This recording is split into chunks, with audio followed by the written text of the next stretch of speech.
Oke, saya sekarang buat demo saya punya gemuk saya 80 kg lah. Bolehkah saya masuk sidecar ini dengan selesa dengan tak sakit kaki?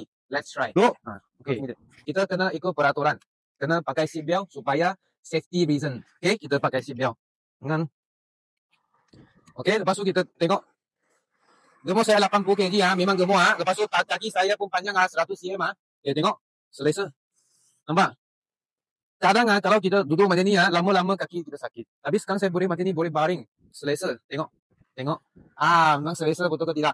Siapa minat motor yang macam ni, nak pakai pergi Cameron Highland, wah, rasakan lah. Bayangkan, cuaca macam ni, pakai satu helmet dengan spek mata yang warna hitam, inilah dia. Saya nak motor dengan, walaupun saya nak risiko nak pakai mogok, inilah saya nak risiko. Ini memang show. Tengok tas, banyak selesa. Nak tidur malam pun tak ada masalah. Okay?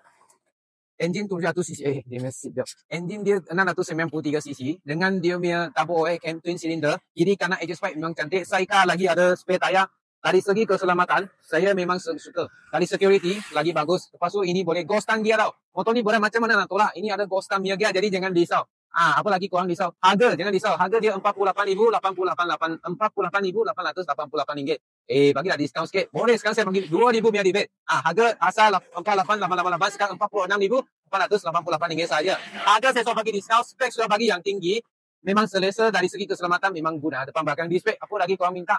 Minta nombor telefon saya supaya boleh kontak saya dengan lagi selesa. Kita bagi harga cash pun okey. Nak credit card, swipe limit pun boleh. Nak pakai low credit 7 tahun pun boleh. Tak ada masalah. Siapa minat, siapa cepat, dia datang. Deal dengan kita. Nama saya Jen dari Tabejes. Motor Sendian Berhad.